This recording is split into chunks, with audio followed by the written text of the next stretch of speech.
John, back to winning ways against Coventry. Yeah, I was really pleased with the attitude and the application of the players, and I thought we played some good rugby. We bought into the defensive philosophy as well, so yeah, pretty pleased. But you know, we were dusty in certain areas as well, so I think there's still further improvement.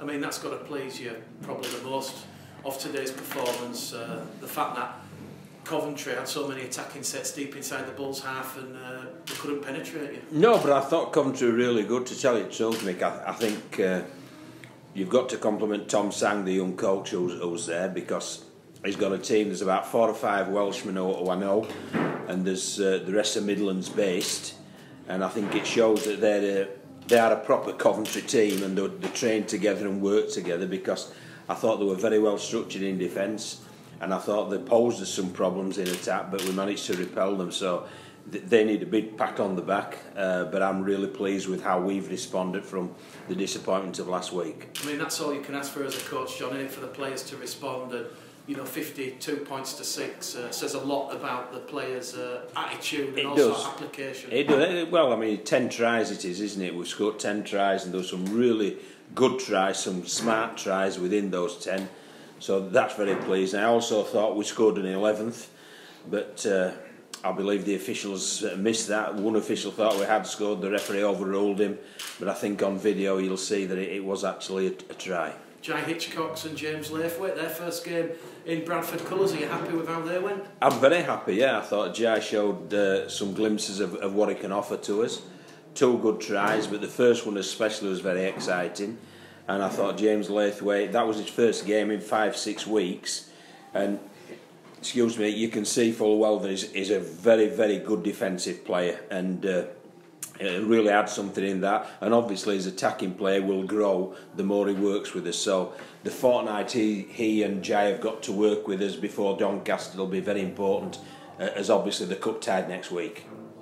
Dane Chisholm went off with about 15 minutes to go. Was that just a precaution, or...? He's tweaked his hamstring, you know, but as he's suspended for next week, I suppose it's as good a time as any to do that. But he just stepped off his right foot, and he just felt his head. It didn't go, but he felt it tighten. So we just thought it was the best thing was to bring him off and put Elliot Minchella there. And what a job he does, doesn't he, week in, week out? I mean, I tried to look after him because he's played so many minutes of the season up to now, and he only got 20 odd minutes today, but it just goes on and contributes really, really well, no matter where you play him and what you ask him to do.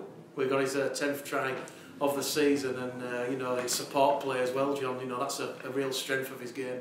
It's a clever rugby league player. It's a clever rugby league player who can read where the breaks are likely to happen and sit yourself on the shoulder of the people who make the breaks. And you've also got to, one, you have to be able to read it, but 2, you've also got to have the willingness to work and get there and the fitness to do that. And Elliot's got all 3, so yeah, he's a very, very important player to us. Were you happy how Vila Halafi and Liam Kirk went on the return to action? Yeah, I think they did really well. Vila's just a bundle of energy and works really hard. And I thought Liam Kirk showed some real good contact, especially defensively. So they've both done themselves no harm with what they've contributed today. Obviously next week now you can focus on the game against the Warrington Wolves on Saturday at the Halliwell Jones. John, how much of a challenge does that present the side? Well, the players are already getting pretty excited about it, because obviously the pressure, shall we say, of expectation that we're having to endure week in, week out is gone, because everybody expects Warrington to beat us and beat us well. It's a free hit for us, so we've sort of made a little pact in the change room. We're going to enjoy every minute of training, every minute of the team meetings that we have, and all contribute fully and put our hands up to work hard, and then we can go to Warrington and play in front of a really, what will be, I think, a 10,000 crowd, a great stadium, and I just think we can have a free hit and see what happens. I mean, that's a chance to really show where the Bradford Bulls currently are under yourself. I think there's that aspect to it, but I think it's the chance for the players to enjoy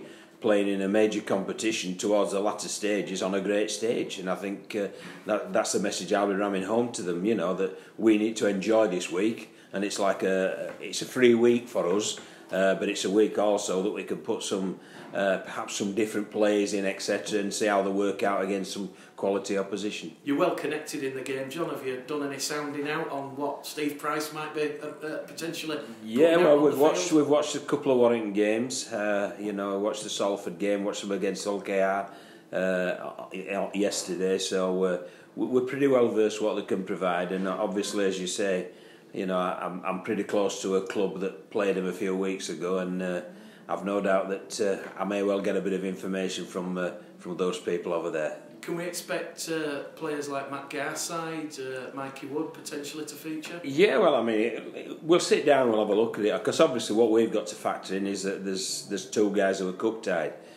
James has already played for Toronto against Kells, I believe it was, and Castleford don't want Jai to be cup tied in case he's required in the later stages for them. So both understandable, but they're cup tied, so obviously there's bound to be at least a couple of changes. But we'll have a look at how everybody's contributed today and see what we feel the best strategy is for Warrington Wolves. And just finally, John, it's been an historic day here at Odsall. The men's side playing curtain raiser to the women's game. The women, unfortunately, their unbeaten run has ended over the Leeds Rhinos. But just a few thoughts from yourself about the whole occasion and what you thought about the women's game. Well, first of all, I think it just goes to show how inclusive rugby league is. You know, you've got to cast your mind back to history, and we were the first sport that had a black captain of a national side in Clive Sullivan when we lifted the World Cup.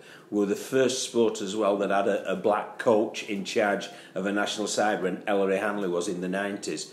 So rugby league is known for being forward thinking, for being inclusive, and that's what's happening now with the women's game. And you know, it was very enjoyable and disappointing from a Bradford Bulls perspective, but from a games perspective I think it's very positive.